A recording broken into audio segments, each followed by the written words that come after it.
ഈ വൈകിട്ടെന്താ പരിപാടി എന്നൊക്കെ ചോദിക്കുന്ന കൂട്ടുകാരുണ്ടാവും, നമ്മുടെ പ്രേക്ഷകർ.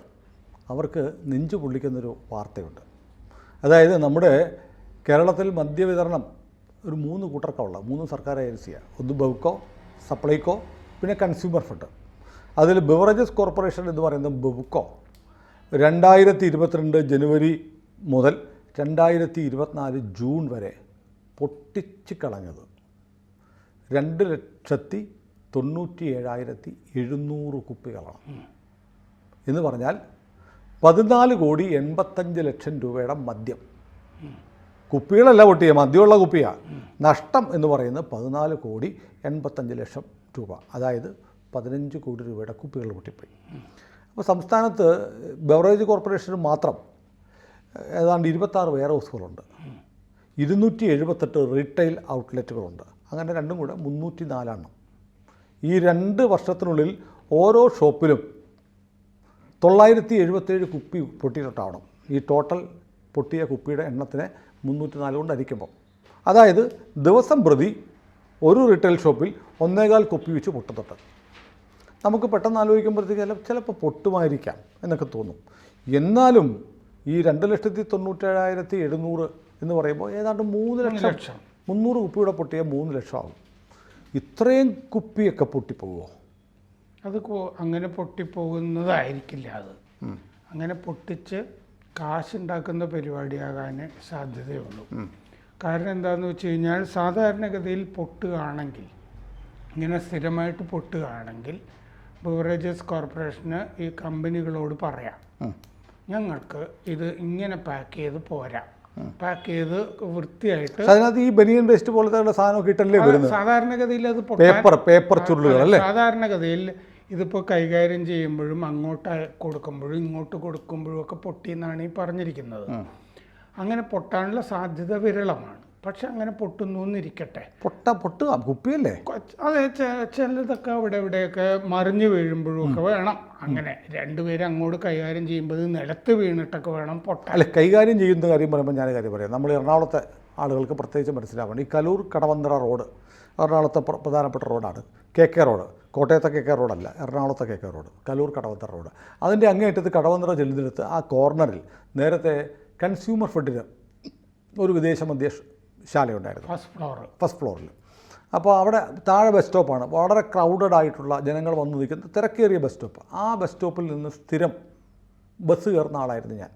അപ്പോൾ അവിടെ പലപ്പോഴും ഈ മദ്യം കൊണ്ടുവരുന്ന ലോറികളെത്തും, തൊഴിലാളികൾ അത് ഇറക്കും, എന്നിട്ട് മുകളിലത്തെ നിലയിലേക്ക് കെറ്റിപ്പോവും.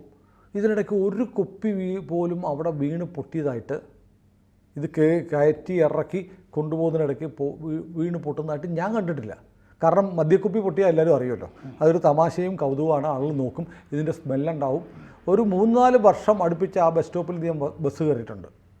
അത്രയും കാലത്ത് മിക്കവാറും ദിവസങ്ങളിൽ എല്ലാ ദിവസവും വൈകുന്നേരം ലോഡ് വരും. ഒറ്റ ദിവസം പോലും മദ്യക്കുപ്പി പൊട്ടിയതായിട്ട് ഇനിയിപ്പോൾ എനിക്ക് വല്ല അസുഖമുള്ളപ്പോഴോ വരാത്തപ്പോഴോ ദിവസം ആണെങ്കിൽ പൊട്ടിയിട്ടുണ്ടെങ്കിൽ അറിയില്ല, കണ്ടിട്ടില്ല. അപ്പോൾ പിന്നെ ഇങ്ങനെയൊക്കെ പൊട്ടുമോ? കാരണം അത് കേസസ് ആയിട്ടാണ് വരുന്നത്.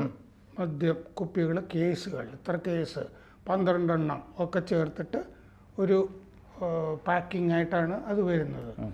അപ്പോൾ അതുകൊണ്ട് പൊട്ടുന്നു എന്ന് വരികയാണെങ്കിൽ, സ്ഥിരമായിട്ട് ഇങ്ങനെ സംഭവിക്കുന്നുവെങ്കിൽ കോർപ്പറേഷന് ചെയ്യാവുന്നത്, ഞങ്ങൾക്ക് കുപ്പിയിൽ വേണ്ട, മറ്റേ പെറ്റ് ബോട്ടിലുകൾ തന്നാൽ മതി. അല്ല, പൊട്ടാത്ത പാക്കിങ്ങിൽ വേണമെന്ന് കേരളത്തിൽ നിന്ന് ബെവ്ക ആവശ്യപ്പെട്ടാൽ കമ്പനികൾക്ക് വേറെ ഓപ്ഷനില്ല.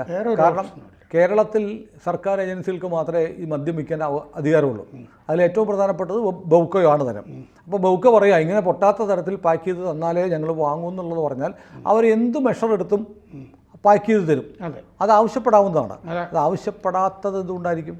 ഇടയ്ക്ക് പൊട്ടിക്കോട്ടെ നോക്കാനാണ്. അതെ, ഇങ്ങനെ, അതായത് കണക്കിൽ എന്തോ കള്ളം നടത്താൻ വേണ്ടിയിട്ട് കുറേ സംഗതി പൊട്ടിപ്പോകുന്നു എന്ന് എഴുതി ചേർത്തിട്ട് പണം ഉണ്ടാക്കുന്ന പരിപാടിയാണ് ഈ നടന്നുകൊണ്ടിരിക്കുന്നതെന്ന് വേണം കരുതാൻ. കാരണം ഇത് ഏതാണ് ബ്രാൻഡുകൾ എന്ന് അതിൻ്റെ അകത്ത് പറഞ്ഞിട്ടില്ല. അപ്പോൾ അതുകൊണ്ട് ശരിക്കുള്ള വില എത്രയാണെന്നുള്ളത് അവർ പറയുന്നത് 14 കോടി അടുത്താണ്. അപ്പോൾ എനിക്ക് തോന്നുന്നത് സാധാരണ നമ്മൾ 80 രൂപയൊക്കെ വില വരുന്ന മദ്യത്തിന് 800 രൂപ വിലയൊക്കെ വില ഇടുന്നുണ്ടെന്നും മദ്യപന്മാരായ 100% വർധനമുണ്ട്. 300% ആണെങ്കിൽ 80 രൂപ വരെയുള്ളതാണെങ്കിൽ 240, പിന്നെ ടാക്സും. അപ്പോൾ 300 രൂപ, 300 പ്ലസ് 300, 350 രൂപയാവും. ആ വിൽക്കുന്ന വിലയാണോ വാങ്ങിയ വിലയാണോ ഈ 14 കോടി 85 ലക്ഷം എന്നറിയില്ല. അതറിയില്ലല്ലോ. അപ്പോൾ വാങ്ങുന്ന വില 80 ആണെങ്കിൽ ഈ പറഞ്ഞ പോലെ 240, 300 രൂപ വരും. അതിപ്പോൾ ഒരു പൈൻ്റ് എന്ന് പറയുന്നതിനൊക്കെ ശരാശരി വില അത് വരും. കാരണം ഫുൾ ബോട്ടിലാണോ എന്ന് ഇത് അതും അറിയില്ല. അപ്പോൾ ഫുൾ ബോട്ടിലാണെങ്കിൽ എങ്ങനെയായാലും ഇത് 600 രൂപയുടെ ഒക്കെ മുകളിൽ. വേറൊന്നുകൂടെയുണ്ട്, ഈ ഇന്ത്യൻ നിർമ്മിത വിദേശ മദ്യമുണ്ട്, ഇപ്പോൾ ഒറിജിനൽ വിദേശ മദ്യമുണ്ട്. അതൊക്കെയാണ് പിന്നെയും റേറ്റ് കൂടും. അത് ചില ബിവറേജസ് കോർപ്പറേഷൻ്റെ എറണാകുളത്ത് തന്നെ 1-2 സൂപ്പർ മാർക്കറ്റ് മുമ്പ് വൈറ്റിലൊക്കെ ഉണ്ടായിരുന്നതാണ്. അത് 2 നിലയൊക്കെ ആയിട്ടുള്ള വലിയ സൂപ്പർ മാർക്കറ്റ്. അതിൻ്റെ അകത്ത് ഈ ശരിക്കുള്ള വിദേശ മദ്യം ഇവിടെ കടവന്ത്രയിലുണ്ട് പോലെയൊക്കെ ഉണ്ടായിരുന്നു. ഞാൻ നേരത്തെ താമസിച്ചിരുന്ന വീടിനടുത്ത് വൈറ്റിലും ഒക്കെ അങ്ങനെ പല സ്ഥലത്തും ഒക്കെ തിരുവനന്തപുരത്തും ഒക്കെ ഉണ്ടായിരുന്നു എന്ന് തോന്നുന്നു, സൂപ്പർ മാർക്കറ്റ് എന്ന് പറഞ്ഞിട്ട് ചെയ്യാവുന്നത്. അപ്പോൾ ഇതിൻ്റെ അകത്ത് സംഭവിച്ചിരിക്കുന്നത് എന്താണെന്ന് വെച്ച് കഴിഞ്ഞാൽ ഈ ഡിഫറൻസ് ഉണ്ടല്ലോ. അതായത് വാങ്ങുമ്പോൾ ചെറിയ തുകയെ വരുന്നുള്ളൂ. 300% ആവുന്നതിന് മുമ്പത്തെ വിലയാണോ ഈ 15 കോടി, അതോ വിൽക്കുന്ന വിലയാണോ എന്നുള്ള വിൽക്കുന്ന വിലയാണെങ്കിൽ ഇതിന്റെ 3 ഇരട്ടി വരും. അതെ. അപ്പോൾ അങ്ങനെയാണെങ്കിൽ ഈ വാങ്ങിയ വിലയ്ക്ക് ഇത് പൊട്ടിയെന്ന് കാണിച്ചു കഴിഞ്ഞാൽ ഇത് ശരിക്കും വിറ്റതാണെന്ന് വിചാരിക്കുക കണക്കിൽ. അപ്പോൾ വാങ്ങുന്ന വിലയാണ് ഈ 15 കോടി എന്നുണ്ടെങ്കിൽ ഇത് ശരിക്കും നമ്മൾ കാൽക്കുലേറ്റ് ചെയ്യുമ്പോൾ 45 കോടി 50 കോടി വരും. അപ്പോൾ ആ ഡിഫറൻസ് എന്ന് പറയുന്നത് ഇറ്റ് ഈസ് ഹ്യൂജ്. അപ്പോൾ അത് മറിച്ച് വിറ്റതാണെങ്കിൽ ഒരു 30 കോടി രൂപ ചില പോക്കറ്റുകളിൽ പോകുന്നു. അത് ഇന്ന ഡയറക്ടറാണെന്നൊക്കെ ഉള്ളതൊക്കെ ആളുകൾക്കൊക്കെ അറിയാവുന്നതാണ്. ബിവറേജസ് കോർപ്പറേഷൻ്റെ സ്ട്രക്ചറൊക്കെ അറിയാവുന്നവർ. കാരണം എന്താണെന്ന് വെച്ചാൽ അതിൻ്റെ അകത്ത് പലതരം കുംഭകോണം ബിവറേജസ് കോർപ്പറേഷനിൽ നടക്കുന്നുണ്ട്. അതിലൊന്ന് ഈ ചില ബ്രാൻഡുകൾ പോപ്പുലറാക്കുക മദ്യപന്മാർക്കിടെ ഇടയിൽ. ചില മരുന്നുകൾ ഡോക്ടർമാർ കുറിച്ച് കൊടുക്കുന്നത് പോലെ. അപ്പോൾ ഇൻസെൻറ്റീവ്സ് കിട്ടും. ഈ ഫിനാൻസ് ഡയറക്ടർ, മറ്റേ ഡയറക്ടർ എന്നൊക്കെ പറഞ്ഞാൽ മുകളിലിരിക്കുന്ന മന്ത്രി മുതൽ താഴെ വരെയുള്ളവർക്ക് ഈ കമ്പനികൾ പല ഇൻസെൻറ്റീവ്സ് കൊടുക്കുന്നത് സ്ഥിരമായിട്ട് നടക്കുന്നതാണ്. ഈ ചില ബ്രാൻഡുകൾ കൂടുതൽ വിൽക്കുക എന്നുള്ളത്. അത് ആളുകൾ കൂടുതൽ മേടിച്ചിട്ടൊന്നുമില്ല. കൗണ്ടറിൽ ചെല്ലുമ്പോൾ മദ്യപന് ഇതേ ഉള്ളൂ എന്ന് പറഞ്ഞു കഴിഞ്ഞാൽ തൽക്കാലം ബി ഉണ്ടോ വേണോ എടുക്കണോ. വേറൊരു കാര്യത്തിൽ നമ്മളിത് പറയില്ല. ഈ കാര്യത്തിൽ മദ്യപന്മാർ അത് മതി. ആ ബ്രാൻഡ് 5 മണിക്ക് അടിച്ചില്ലെങ്കിലുള്ള വിഷമമാണ്. അതാണ് വിത്ത്ഡ്രോവൽ സിംറ്റംസും ഒക്കെ വരുമല്ലോ. അപ്പോൾ അതുകൊണ്ട് ഇത് സമ്മതിച്ചിരിക്കും. അതുകൊണ്ട് ചില ബ്രാൻഡുകൾ കൂടുതലായിട്ട് ചില കമ്പനികളുടേത് ഇവരെടുത്ത് കോഴ ഉണ്ടാക്കുന്ന പരിപാടിയുണ്ട്. ഇത് പക്ഷേ ഒരു നവീന ആശയവും കാര്യമായിട്ടാണ് തോന്നുന്നത്. ഇതിപ്പോൾ സുനിൽ പറഞ്ഞത് 2 കൊല്ലത്തെ കണക്കാണ്. കഴിഞ്ഞ 10 കൊല്ലത്തെ കണക്കെടുക്കുകയാണെങ്കിൽ ഇത് എത്ര വരും? 450 × 10 ചേർക്കേണ്ടതല്ലേ? അതെ. അങ്ങനെ വരുമ്പോൾ ഇത് കേരളത്തിലെ ഒരു വലിയൊരു സ്കാമാണ്. കാരണം ഇത്രയൊക്കെ വില കൂട്ടിയും നികുതി കൂട്ടിയും വിറ്റിട്ടും ബെവ്കോ നഷ്ടത്തിലാണെന്നാണ് പറയുന്നത്.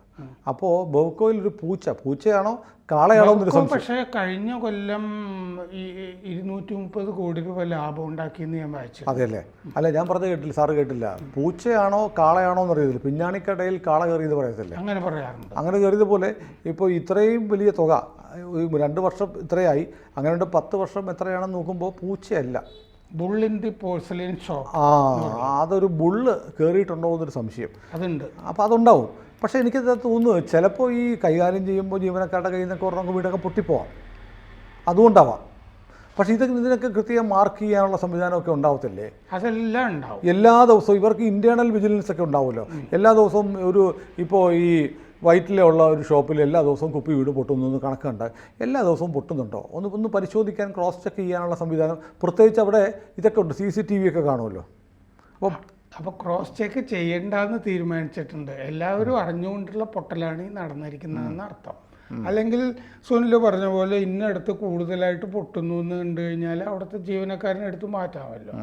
അങ്ങനെയൊന്നും ഇതിൻ്റെ അകത്ത് കണക്കായിട്ട് പറയുന്നില്ല.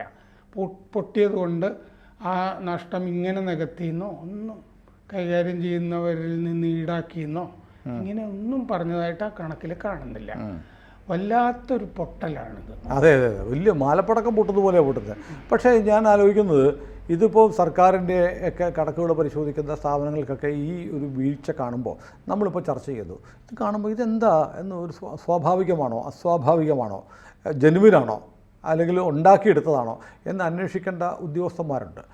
മന്ത്രി യോഗേഷ് ഗുപ്ത വളരെ നല്ല ഉദ്യോഗസ്ഥനായിട്ടാണ് അറിയപ്പെട്ടിരുന്നത്, ഈ ഇപ്പം MD ആയിരുന്നത്. ഇപ്പം എന്തോ അതിൽ മാറ്റം വരുന്നുണ്ടെന്ന് തോന്നുന്നു. ഈ പുതിയ അഴിച്ചുപണിയിലൊക്കെ അദ്ദേഹത്തിന് വേറെ ഏതോ, പക്ഷേ അദ്ദേഹം അത് ശ്രദ്ധിച്ചില്ലല്ലോ എന്നുള്ളൊരു തോന്നൽ എനിക്കുണ്ട്. അതാണ്, ഇത് രഹസ്യമായി ഓരോന്നും ആയിരിക്കില്ല, കാരണം ഇത് കോർപ്പറേഷൻ തന്നെ വിവരാവകാശ പ്രകാരം പുറത്തേക്ക് കൊടുത്ത കണക്കാണ്. അതെ. അപ്പോൾ ഞാൻ ആലോചിക്കുന്നത്, ഇപ്പോൾ നമ്മുടെ മന്ത്രി ആ കണക്കിൽ ആണ് ഞാൻ പറഞ്ഞത്, ചില കാര്യങ്ങൾ മറച്ചു വെച്ചിട്ടുണ്ട്, ബ്രാൻഡിൻ്റെ കാര്യമൊക്കെ. ഏതായാലും മന്ത്രി ഇത് കാണുമെന്ന് തോന്നുന്നു. അദ്ദേഹം ചെറുപ്പക്കാരനാണ്, മദ്യപിക്കാത്ത ആളാണ്, കാരണം CPM-ൻ്റെ മന്ത്രിയാണല്ലോ. അതുകൊണ്ട് അദ്ദേഹം ഇത് അടിയന്തരമായി കാണും. ഇതൊരു ഗുരുതരമായ പശകാണ്. പൊതുഖജനാവിൽ നിന്നുള്ള വരയ്ക്ക് വരേണ്ട പൈസയാണ് പോകുന്നത്. അത് കോർപ്പറേഷൻ ശരിക്ക് പൊട്ടിയതാണെങ്കിൽ പോലും പ്രശ്നമാണ്. ശരിക്ക് പൊട്ടിയതാണെങ്കിൽ പൊട്ടാതിരിക്കാനുള്ള സംവിധാനങ്ങൾ ഉണ്ടാക്കണം.